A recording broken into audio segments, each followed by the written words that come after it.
નમસ્કાર વિદ્યાર્થી મિત્રો, કેમ છો? આપણે ધોરણ 12માં પૂરક વાચનમાં પાઠ 1 જીવન અમૂલ્ય છે એનો પહેલો ભાગ જોઈ ગયા છે. હવે પછી આપણે ભણીશું ભાગ 2 જીવન અમૂલ્ય છે. વાલીઓની જેમ બાળકોએ પણ કેટલુંક ધ્યાન રાખવા જેવું છે. મુગ્ધાવસ્થા સૌની કસોટી કરતી અવસ્થા છે. શૈશવમાંથી યૌવનમાં પ્રવેશતી વેળાએ આપણા ભીતર ઘણા માનસિક અને દૈહિક ફેરફારો થતા હોય છે. કે શૈશવમાંથી કે જ્યારે નાનપણમાંથી આપણી જે અવસ્થા છે એ યૌવનમાં જો પ્રવેશે છે તો એ વખતે આપણા ભીતરમાં એટલે કે આપણા અંદરમાં એટલે કે મનમાં અને શરીરમાં પણ ઘણા બધા ફેરફારો થતા હોય છે. તેથી આપણને નાની નાની વાતે ગુસ્સો આવી જાય એમ બને. આપણે સાચા જ છીએ એવો ભાવ જુસ્સા સાથે પ્રગટ કરવા મટીએ છીએ. એટલે આપણે તો સાચા છીએ એવો ભાવ આપણામાં હોય છે, પણ આપણે ગુસ્સા સાથે એને પ્રગટ કરવા માટે મથીએ છીએ. વિવિધ આવેગો આપણામાં પ્રવેશ આણે છે કે વિવિધ આવેગો આપણામાં આવેશ આણે છે, પરંતુ થોડાક વખત પછી આપણને સમજાય કે આપણાથી આવેશને લીધે ભૂલ થઈ છે, કે આપણામાં એક પ્રકારનો એવો જુસ્સો આવી જાય છે, પણ એના લીધે આપણે ભૂલ કરી બેસીએ છીએ. ખરેખર તો આવેશની પરિસ્થિતિમાં આપણે જાતને સંભાળી લેવાની છે. ભીતરની ઉર્જાને વશમાં લેવાનો પ્રયાસ કરીશું તો ઉતાવળ કે આકડા થવાના કારણે થનારા ભાવિ નુકસાનથી બચી શકીશું. એટલે કે આપણે જ્યારે ઉતાવળ છે તો ઉતાવળને કારણે આપણે આકડા થઈ જઈએ છીએ, તો એના કારણે આપણે જે ભાવિ નુકસાન થાય છે તો એને આપણે જો આપણી આંતરિક શક્તિ છે એને જો વશમાં લઈશું તો ભાવિ નુકસાનથી બચી શકીશું. પરસ્પરની સમજણથી અનેક સમસ્યાઓ સર્જાતા અટકે છે. સ્વામી માધવ પ્રિયદાસજીનું ચિંતન આ દિશામાં માર્મિક અને અસરકારક છે. આ સમગ્ર જીવસૃષ્ટિમાં માનવ જીવન મહામૂલ્ય છે. સફળતા અને નિષ્ફળતા તો જીવનનો એક ભાગ છે. સળગીને રાખ થયેલો ફિનિક્સ પક્ષી રાખમાંથી પાછું બેઠું થાય છે, નવું કલેવર ધરે છે અને અનંત ગગનને આંબવા માટે પાંખો પ્રસારે છે. એવું કહેવાય છે કે ફિનિક્સ નામનું પક્ષી જે છે એને જે સળગાવી દીધા પછી એના રાખમાંથી બેઠું થાય. એટલે કે એવી એક દંતકથા છે કે લોકોના મુખમાંથી ચાલી આવતી. એટલે કે નવું કલેવર એટલે કે પોતાનું શરીર એ નવું બને છે. અનંત ગગનને આંબવા માટે પાંખો પ્રસરે છે. એટલે કે ગગનને આંબવા માટે એટલે કે પાછું આકાશમાં ઉડાન ભરવા માટે પોતાની પાંખો ફેલાવે છે. ફિનિક્સ પક્ષીની વાત કદાચ દંતકથા હશે, પરંતુ જગતમાં એવા અનેક મહાન પુરુષો થઈ ગયા જે નિષ્ફળતાની રાખમાંથી બેઠા થયા છે. કે નિષ્ફળતા એમને પહેલાં મળી હતી, એટલે કે અહીં કહેવાનો અર્થ એવો કે પહેલાં નિષ્ફળતા મળી હતી, પણ પછીથી પ્રયત્ન કરીએ રાખે તેઓ સફળ થયા હતા અને સફળતાના શિખરો સર કર્યા છે. ગુજરાતના લબ્ધ પ્રતિષ્ઠિત સાહિત્યકાર રઘુવીર ચૌધરી લખે છે, ડૉક્ટર બાબા સાહેબ આંબેડકર બાળપણમાં ભારે તોફાની હતા અને અપાર સંઘર્ષો વચ્ચે ટકીને પણ યુગ પુરુષ બની શક્યા.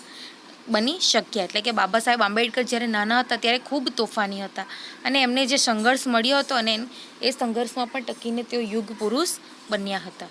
ખરું તો એ કે જીવન અનેક શક્યતાઓથી ભરેલું છે. જીવન તો સુખની સાથે દુઃખ છે, કદાચ દુઃખો છે તેથી જ સુખનું પણ મૂલ્ય છે. કે જીવન છે તો સુખ અને દુઃખ વચ્ચેનો સરવાળો એટલે જીવન, અને દુઃખ છે તો જ સુખનું મૂલ્ય. હવે આપણને સતત એક ધારું સુખ મળ્યા કરે તોય આપણે કંટાળી જાય. એટલે દુઃખ આવે તો એના કારણે આપણને ખબર પડે કે સુખનું કેટલું મૂલ્ય છે. ઘણીવાર જો આપણે જેને દુઃખ માનીને ચાલીએ છીએ તે આપણો ફોબિયા હોય છે. ફોબિયા એટલે કે એક પ્રકારની મનોવિકૃતિ, એટલે કે ઘણો બધો આપણા મનમાં ડર હોય એ આપણો ફોબિયા કહેવાય. ખરેખર તો દુઃખ સાવ સામાન્ય કહેવાય એવા હોય છે. સુખ કે દુઃખ એ સ્થિતિ છે, સમગ્ર જીવન નહીં. કે સુખ એક પ્રકારની પરિસ્થિતિ, દુઃખ પણ એક પ્રકારની પરિસ્થિતિ છે. એ કંઈ આપણું સમગ્ર જીવન નથી. આપણી ભાષાના મૂર્ધન્ય કવિ રાજેન્દ્ર શાહે એક મજાનું ગીત લખ્યું, ભાઈ રે આપણા દુઃખનું કેટલું જોર છે. નાની એવી જાતક વાતનો મચાવીએ નહીં શોર. કે જાતક વાત એટલે કે અહીં જન્માક્ષર એટલે કે જન્મકુંડળી, ભગવાન બુદ્ધના પૂર્વજન્મની કથા. પણ અહીં કહેવાનો અર્થ એવો કે એકદમ તુચ્છ વાત છે, એ તુચ્છ વાતનો પણ આપણે શોર મચાવીએ છીએ. એટલે કે એનો શોર મચાવવો નહીં. જે કંઈ છે જે જન્મજાત છે તેને વિખૂટું પાડવા નાહકનો શોર શું કામ કરીએ? કે જે કંઈ આપણને મળ્યું છે તે જન્મથી મળ્યું છે તેને વિખૂટું પાડવા એટલે કે છૂટું પાડવા નાહકનો એટલે કે નકામનું આપણે શું કામ એના માટે એ કરીએ? સુખ અને દુઃખના સરવાળાનું નામ જીવન છે. કવિવર રવિન્દ્રનાથ ટાગોર જીવન સૌંદર્યના કવિ હતા. તેમણે ઈશ્વર પાસે સુખ નથી માગ્યું, ઈશ્વર પોતાના દુઃખો દૂર કરે એવું પણ કવિ નથી માગતા, કે ઈશ્વર ભગવાન પોતાના દુઃખ દૂર કરે તેવું પણ તેઓ માનતા નથી. કવિ તો કહે છે, હું નથી કરવા માંગતો કે તું મારા દુઃખ દૂર કરે, પરંતુ માંગુ છું કે દુઃખોનો સામનો કરવાની શક્તિ મને આપ, મને સચેતન બનાવ. કે દુઃખ દૂર કરે એવું ભગવાનને નથી કહેતા, પણ દુઃખ સામે સહન કરવાની એને શક્તિ આપ, એવું કહે છે. દરેક બાળક જુદું છે, જેવી રીતે દરેક પુષ્પ જુદું છે. જાણીતા ચિંતક ગુણવંત શાહ કહે છે કે પ્રત્યેક છોડનું વધવું અને પુષ્પનું ખીલવું એ કુદરતી કરામત છે. ગુલાબની પાંદડી માણસની આંગળી કે કડી વડે ન ખુલે, બાળકનું પણ એવું જ નથી. શું કે ગુલાબની પાંદડી હોય તો એને આપણે આપણા હાથથી ખીલવીએ તો એ ખુલે કે નહીં ખીલે, પણ બાળકનું પણ એવું જ છે. પ્રકૃતિ એ પોતાની મેળે જ, ગુલાબની જે પાંદડી હોય એ પોતાની મેળે જ જ્યારે સવાર થાય છે ત્યારે એ કળી ખીલી ઉઠે છે. પ્રકૃતિએ પ્રત્યેક મનુષ્યને તેની લાયકાત અને આવડત મુજબનું પાત્ર આપીને જગત નામની વિશાળ રંગભૂમિ ઉપર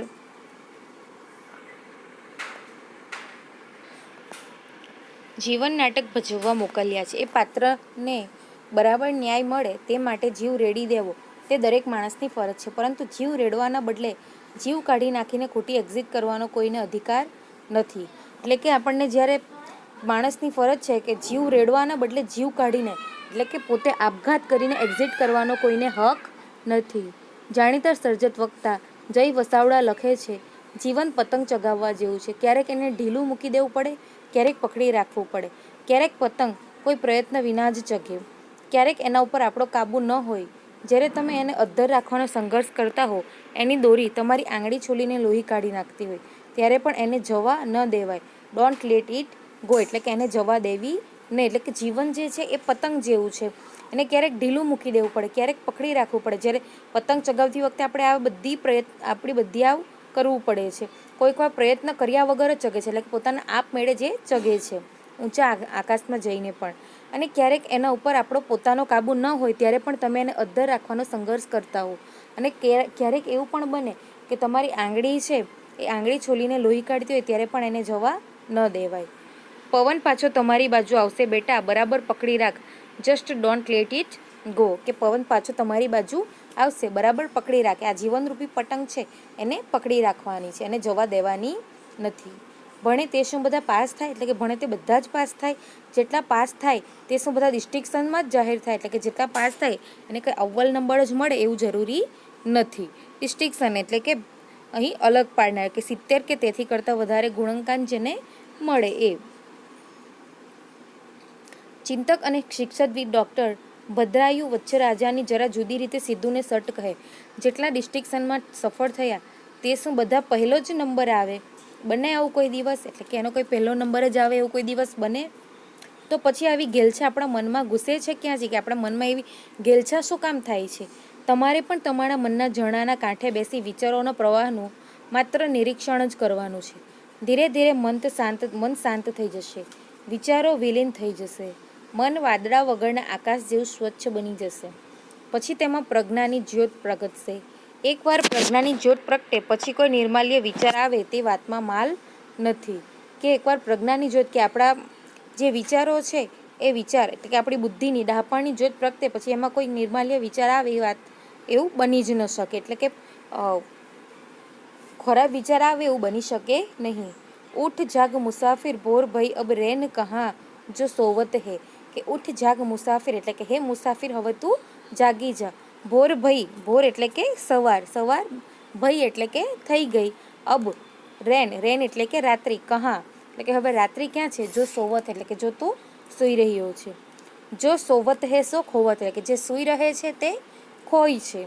જો જાગત હે સો પાવત, એટલે કે જે જાગે છે તે મેળવે છે.